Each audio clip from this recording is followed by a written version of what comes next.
Good morning, Mr. President, Mr. Minister, Mr. and Madam Ambassadors, honored colleagues, ladies and gentlemen. I'm so happy to be here in the beautiful city of Lima, Peru, for the second conference on the international cooperation for the protection and the repatriation of cultural heritage. I would like first to thank His Excellency, President Alan Garcia, and the government of Peru for their generous hospitality in hosting this event.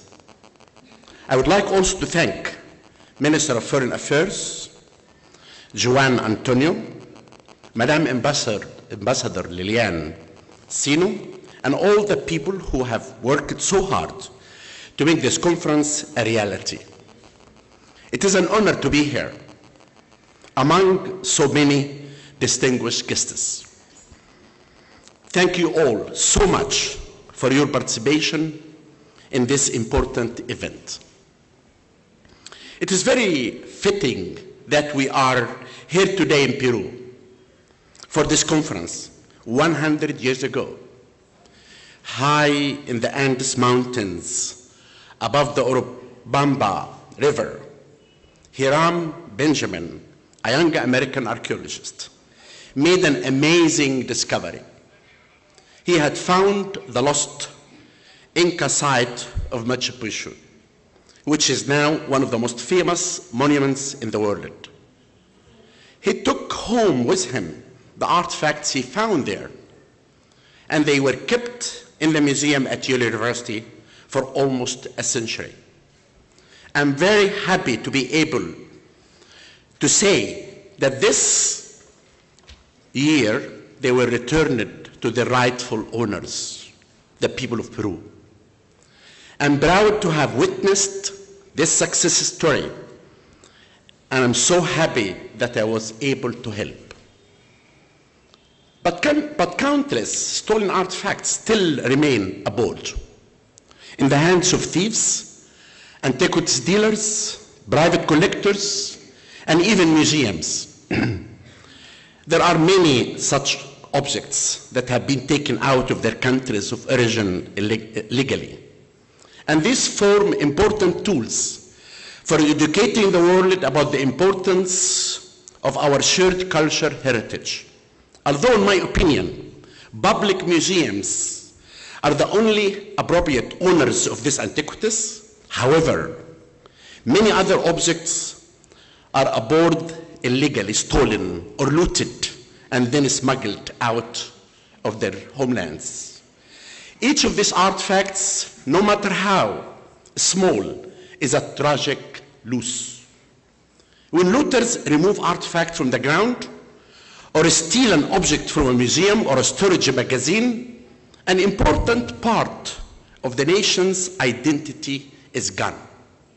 And we lose a piece of the puzzle that might help us learn about the great culture of the past. We are here today in Peru for two reasons. First, to demand that the injustice of the past be corrected whatever possible, and insist that illegally exported objects belonging to our culture heritage to be returned to its rightful home. Second, we are here to share our experiences and ideas about how we can protect the remains of our past. For future generations, we must work together, prevent looting and theft, and punish those who try to exploit our shared heritage for personal gain. Since I became the head of Antiquities, Supreme Council of Antiquities, which is now Minister of State for Antiquities, the return of stolen artifacts and stolen antiquities and the prevention of future losses have been two of my highest priorities. In the past 9 years, we have been able to return some 5,000 stolen artifacts. And we have made a great strides toward protection and protecting our heritage for the future. I would like to share with you some of the key elements of our strategy for accomplishing these twin goals. We know that we must always be vigilant in watching the international market for objects that may have been stolen from Egypt. I have established a specialized department which works under my direct supervision to monitor auction sites, to evaluate and follow up on reports of illegally obtained objects that have surfaced in collections and at sales overseas, and to work to return any pieces that are identified as stolen. I believe that it would be a great benefit if each country represented here could establish such a department with the highest official with responsibility for antiquities as its head. Of course, the activities of our repatriation department would not be possible without the help of many individuals and organizations. We have been fortunate over the years to receive information about stolen objects from people around the world. In most cases, this information has helped us to bring objects back home. A number of museums and individuals have voluntarily returned pieces in their collections to us. International law enforcement agencies are also going to great lengths to help us investigate and resolve cases of stolen antiquities. I would like to mention in particular the United States Department of Homeland Security, Immigration and Customs Division. The agents here have helped us put U.S. laws to work in repatriating many important objects. Among other examples, Homeland Security investigations has recently helped us recover part of a collection of a prehistoric vessels stolen from Egyptian excavation at a site near Cairo, and an ancient coffin that a dealer was attempting to smuggle it into the United States through the port of Miami. I hope that their activities can set an example for cooperation between source countries and market countries in shutting down the trade in illicit antiquities. In those unfortunate cases when negotiation and even legal measures prove not to be effective in convincing museums and collectors to return stolen pieces, we have found in Egypt that there are still concrete actions that we can make as a country to enforce our claims to our patrimony. One of the most effective tools that we use is cutting the scientific cooperation with museums and institutions that hold or acquire stolen artifacts. In one example, the Louvre Museum was convinced to return some stolen Egyptian tomb painting in their collection when we revoked the right to excavate at the site of Saqqara. The pieces came in 1 week to Egypt. It is not enough for us to have a wish list and to speak about the importance of repatriation. We must cooperate to make this list effective and to have real results from our efforts. One tool that we can use is the bilateral agreements between countries.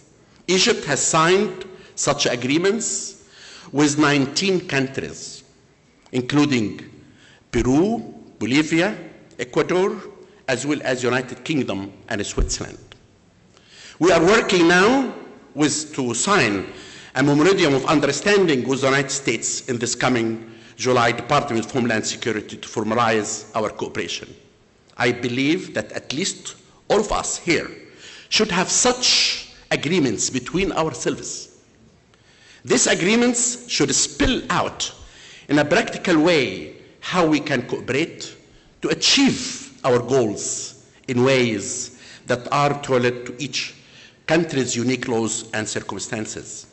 These agreements can also set up programs by which we can share experience and expertise.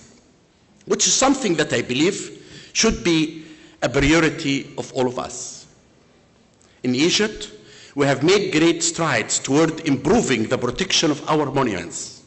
I hope that our experiences can benefit our friends around the world and that we can learn even more by considering the experiences of others. In 2002, we launched a project to upgrade antiquities storage magazine all over Egypt. In the past, many thefts occurred because artifacts were kept in outdated and poorly protected facilities. Now I am happy to say that we have built a number of high security magazines staffed by well-trained employees. We have moved thousands of objects to these new magazines. Another initiative that we have begun is the training of Egypt's police and border officials to stop the theft and export of antiquities. Again, we thank the Homeland Security for their help in this area. Even now, in this coming month, we have an important workshop in Cairo to teach the Egyptian officials the experience with their counterparts. How can we cooperate to find out the illegal artifacts that leave the country? Another very important step that we can take toward both repatriation and protecting antiquities still at home is building a proper and comprehensive system for inventorying and tracking our cultural heritage. We are now working to build databases containing information and especially images of all our objects and monuments, and to train our personnel to build and use this properly. These systems will allow us to keep track of what we should have in our museums and at our sites and in our storage facilities. Full inventories must be carried out in each location, and all objects' movement tracked carefully. From these inventories, we will be able to post lists of missing objects to such international clearing houses as Interpol Stolen Art Database. Anything that then appears on the art market anywhere in the world should be returned to us immediately. Strong antiquities laws are also key to the successful battle to reclaim our past. Egypt has such laws for decades now. The Egyptian state has clear claim to all of our cultural property. And in 2010, I was able to have a new law enacted that greatly strengthened punishment for antiquities trafficking, the protection of heritage, and the return of stolen artifacts. Not only a matter of a law, however, it is a matter of pride, of dignity, and of offering a sense of hope and optimism for the future to our next generation. Therefore, one of the most important things that we can do to protect our heritage is to educate our people about the value of history and help them to develop a sense of pride in our past. We saw during the recent revolution in January 25 that when Egypt's people work together, we can accomplish amazing things. The young people of Cairo joined hands to form a barrier around the Egyptian Museum to protect it when the fight for democracy was raging in Tahrir Square. The tough and the brave people of Luxor, West Bank, went out to the Valley of the Kings to save the great royal tombs from any looters that might try to attack them. Not all of this were rich, educated people. They were simply Egyptians who love and respect the heritage that we share with the world. I know that this can be the model for the future if we continue to work hard to spread this message. My fight to return 6 iconic pieces of Egyptian art that were taken abroad many years ago is an important part of the effort to return our heritage so that it can play a positive role in our future.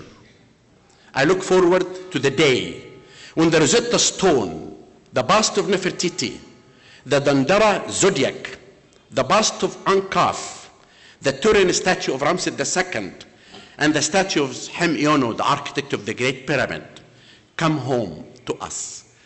These are unique artifacts. Even they left Egypt legally or illegally, their home should be the homeland, Egypt. I'm so happy that this conference is taking place, following on the success of the first such conference last year in Cairo. I would like this year to see permanent committee established to plan for such conferences in the future, so that we can continue to build on this legacy. If we organize ourselves and work together, there is no end to what we can accomplish. Let us ensure that the great civilization of the past and the great nations of the present create a bright future for generations to come. Thank you very much.